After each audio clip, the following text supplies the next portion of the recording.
Hi, I'm Seamless, and today is Friday, which means it's time for a new How to Bass. And today, I'm going to show you how to make this sound. That sound.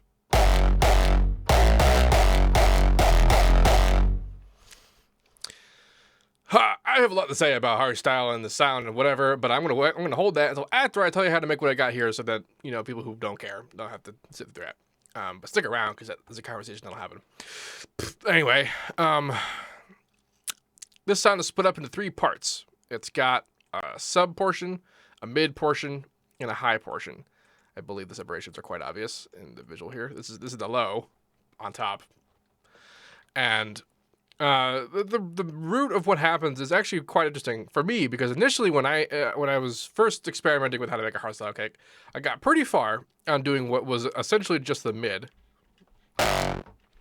with pushing particular harmonics on the distortion to get it to feel the way that it does.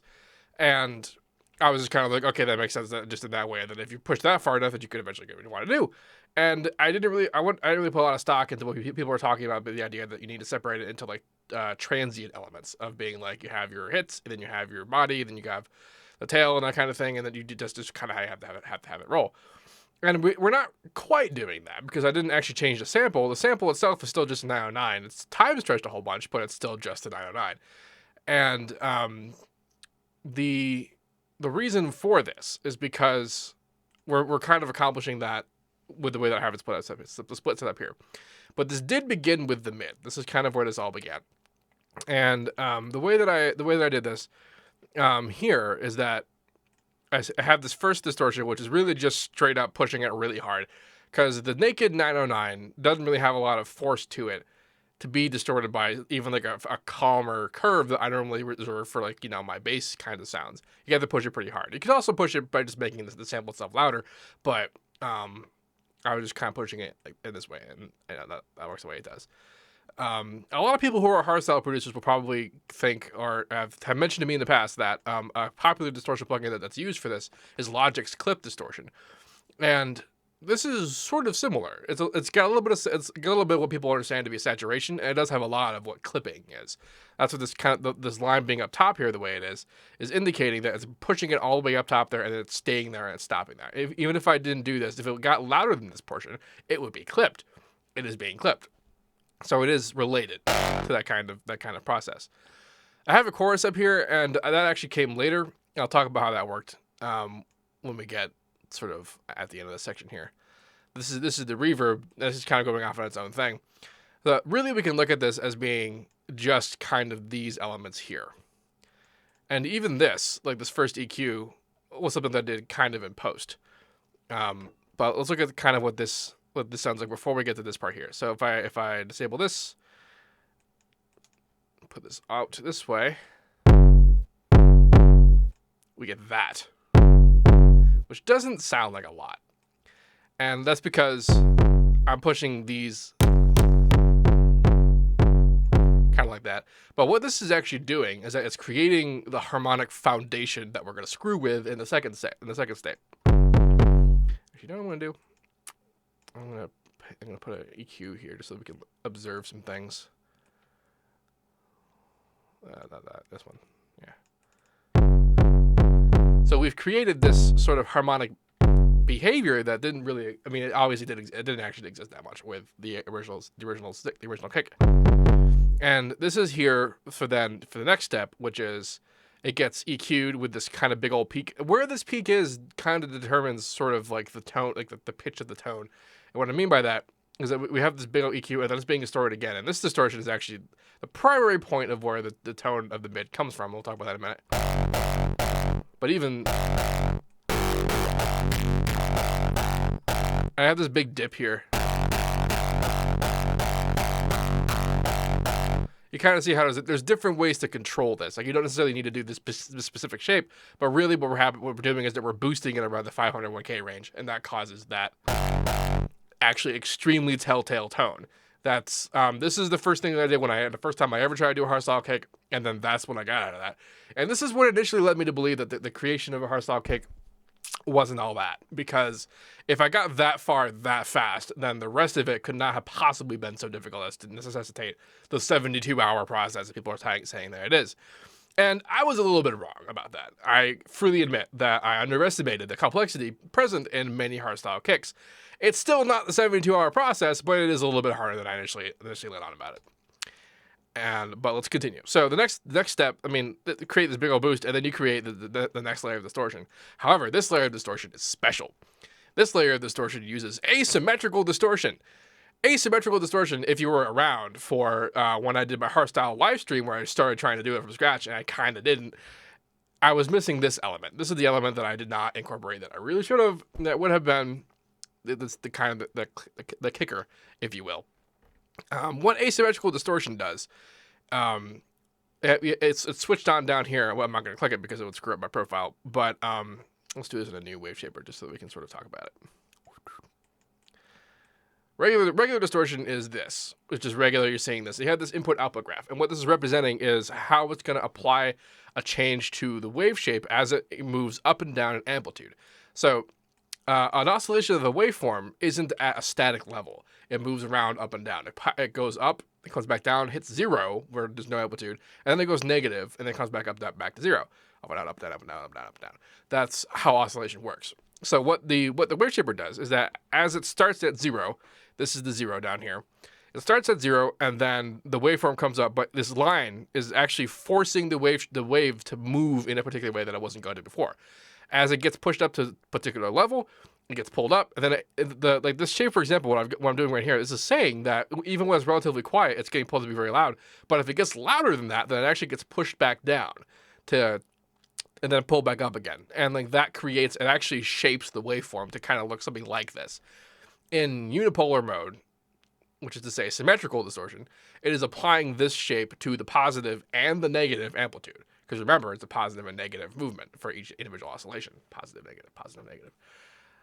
Asymmetrical distortion is where we're actually putting a different shape for the positive and the negative distortion.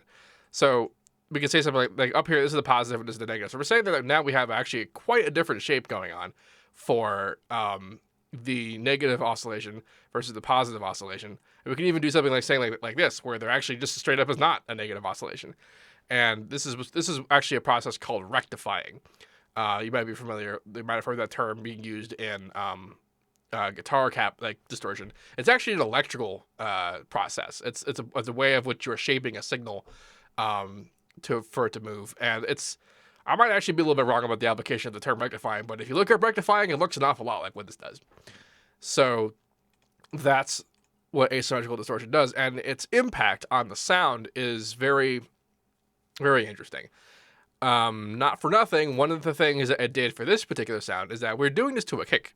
And we're doing this to a kick that the 909, I have been told, was not a sine sweep, but a triangle sweep, or something like that. And point being is that the harmonic profile is very similar to that of a sine wave or a square wave. It has sine and square wave harmonics. And when you distort a sine wave really hard, you get a square wave out of it. And so when you're just using the wave shaper, and no matter what kind of distortion you apply to it, when it's symmetrical the way it is, you will get primarily square wave harmonics. But a lot of the tones that I was hearing coming out of the hardstyle, songs had square wave or saw wave harmonic properties and had that kind of toothy texture to it. I had just mostly assumed that they were doing that with synths because honestly, a lot of emulation, a lot of very clever ideas are present in the creation of this particular kind of sound, and I did not put it past anybody to be doing this to layer it up with the synth to make it sound the way they did, and that's just fine when it's whatever. And it just really did not occur to me with asymmetrical distortion that they would do that to the signal. And it does. So that's why we're doing it like this. So we got a little bit like some rectification going on, but it's just fooling around with it. You'll hear pretty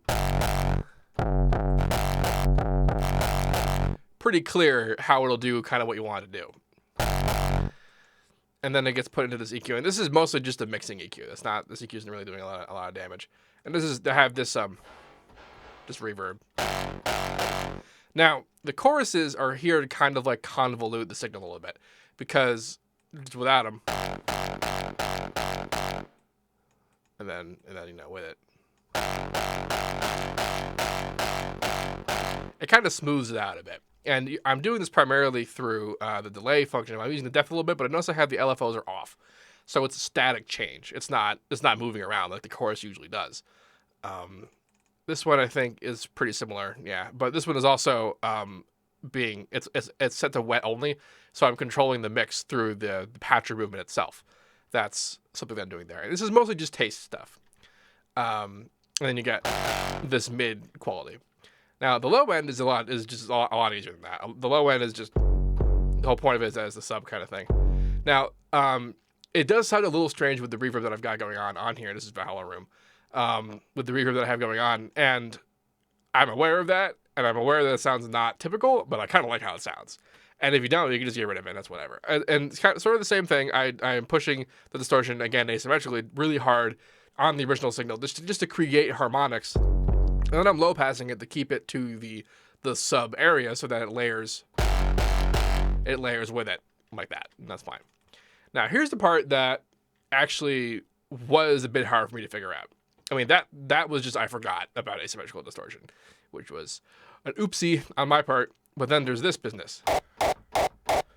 And this is the part where I kind of assumed too much about how to make a cake, and I was entirely correct about it.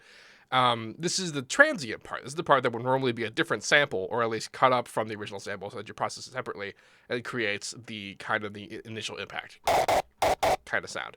And y'all might think that this isn't perfect sounding, but that's okay. This is actually me this is me doing something. This is what, my friends refer to as quantum laziness, where I try really hard to use this just on one sample when I could have just got on another sample and layered it, and that would have been a lot easier. But that's just what I do, because I like doing hard stuff. Well, anyway, what happened here is that I had this big old EQ boost at the segment here, and then it's going into Maximus, and Maximus is doing the transient shaping, where I'm mostly just pushing it as it is so that it's only on for an extremely short period of time. And that period of time is actually shortened quite a bit for the fact that I've high-passed the lower fundamental.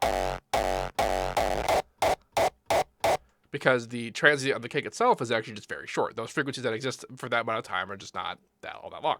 So that's pretty much why I was able to make it do that. I have the Maximus with a point at the very bottom, but kind of far out there. That's at minus 31 dB. And this is basically saying that, because if I didn't have that on there, there'd be a little bit of noise left over. And this is ensuring that it's kind of keeping it straight. But I also have it not on a very fast,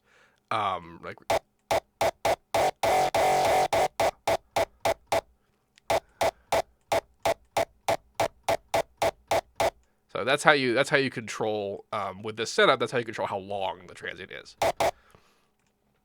And then it's being distorted a lot, and then it's being EQ'd again, and then it's being distorted some more with some of that semi-rectifying going on. I'm not doing the asymmetrical distortion just because I don't need to. The whole point of this particular sound is actually to impart this particular harmonic presence with the 501K on top of everything. And this is the part that got me about the Hardstyle productions. Like I was saying earlier, I was trying to force it so that it was all on the mid. That harmonic presence was the thing that was defining the sound. But you might notice that when it's just the mid, it's there a little bit, but it's not the defining feature of it. The defining feature is present only in the transient itself. And then it's going into EQing with some just that, and we don't need it anymore. And then it's being compressed, but not really a lot. This is kind of just multi-band limiting. I'm not doing a lot of pushing with it. I'm doing a little bit of mid-side stereo imaging with this knob over here. And the bands I set up so that the mid-range kind of represents only that 500 to 1,000 range kind of area, the part where that tone actually is. And remember, you can change where that is. You can make the tone.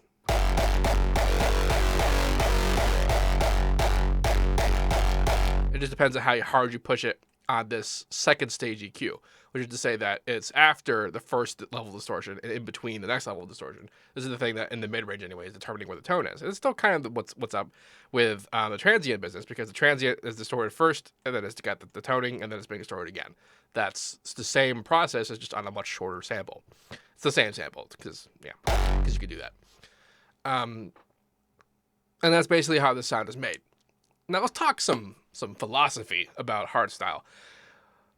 for those of you who are unaware about why this is happening, beyond the sub drive I had on Twitch to be all like, if I get so many subs, I'll do a hardstyle track. Like beyond that, this whole thing started because a bunch of people. This wasn't just one person. A bunch of people would commonly make posts and stuff on my YouTube channel about how hardstyle kicks were the hardest kind of sound design there is, which is to say the most difficult, the most sophisticated, and the thing it takes the longest amount of time to get right. And I know that those people who say that kind of stuff are going to come in here and tell me that what I've done is shit and that it's not even close and that this is 100 hours of work away from being finished. But I am fully into the idea that with this particular setup that I have now, you could turn this into whatever kind of hardstyle kick you want. And by whatever kind, I noticed before I started doing the hardstyle track itself, I went and listened to a whole bunch of hardstyle. I found a bunch of mixes and just left it on while I was doing some stuff. And I noticed that the common sort of meme about hardstyle, that all the kicks are the same, all the tracks are the same, is actually sort of untrue when you start to actually get into the genre. It sounds the same on the top, because the kicks are really very similar to each other, but they're also very different. Like they are the same kind of kick, but the way that they're played, the way they sound, the way that the impact and all that, it's all very different stuff. And to the point where I started to have conversations with these people who were making claims that the hardstyle kicks are the hardest kick in the universe, and I asked them whenever this would happen, I would talk to them about what they thought the most difficult kick, like the greatest example of hardstyle kick ever, what that was, like what the actual sound was. And I would also point out that everyone who said this gave me songs from like 2005 and onward, like between 2005 and 2010 was these guys' definition of a perfect kick. Although the mixes that I would listen to were primarily from 2014, and they mostly sounded similar.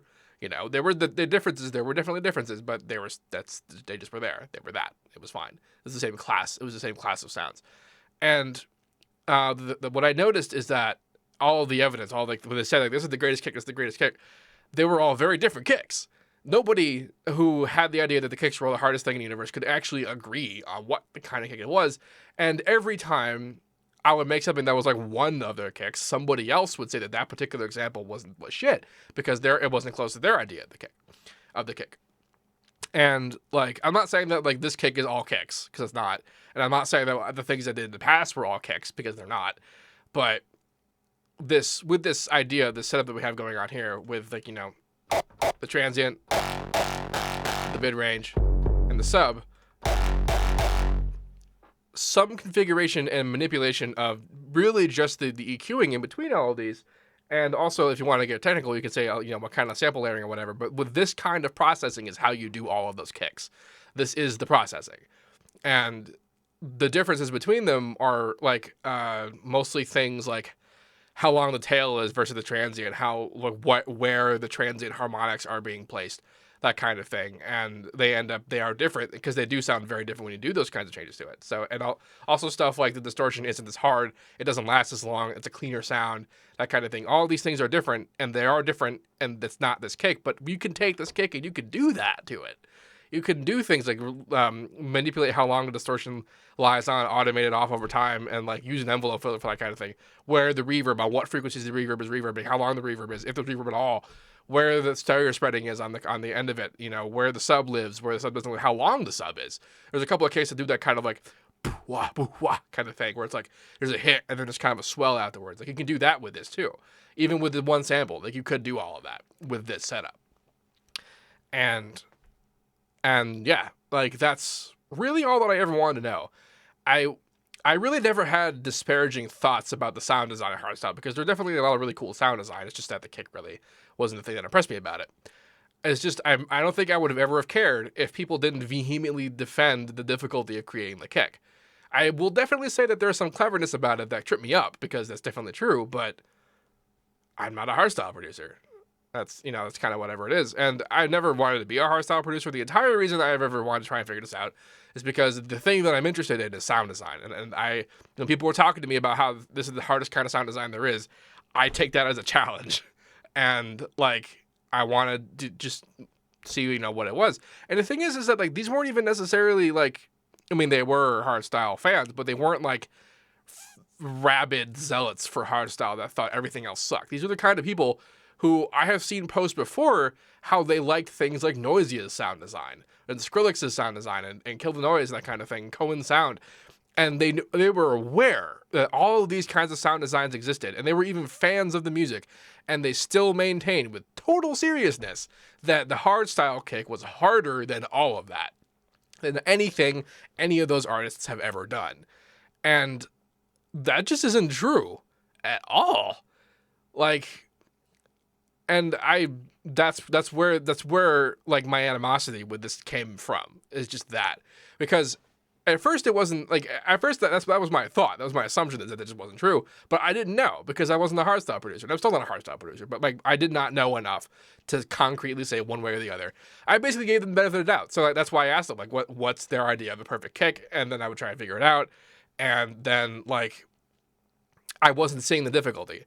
I was seeing that I wasn't getting it. That's fine. That's whatever. You know, for the amount of time I've attempted to actually do this, I really feel like it's pretty good.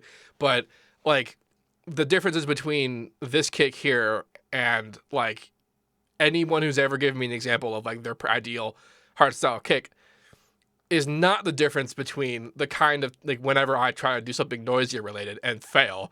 And like the differences between what I'm doing and what Noisia is doing are quite a bit more than what this track, like what this kick is doing, and what like Noise Controllers or Audio Freak or Frontliner are doing, you know? And I'm not hating on them. I'm really not, because they're obviously very talented producers. They do a lot of really good stuff, and they probably agree with me about this idea of the concept of the kick.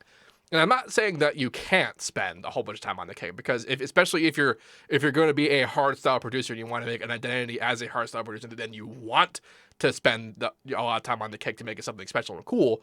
It's just that like once you do that, you don't need to do it again. You know, you learned what you need to learn, and you can keep experimenting. You can just keep doing it forever. Like I could spend so much time on the stupidest bases just to make it something that I like to making it, whatever. But I wouldn't classify what I was doing as difficult. I was just classifying what I'm doing as just weird explorative research. And yeah. Anyway, I feel like this platform, this thing here, would be enough to get your kick wherever you wanted to go.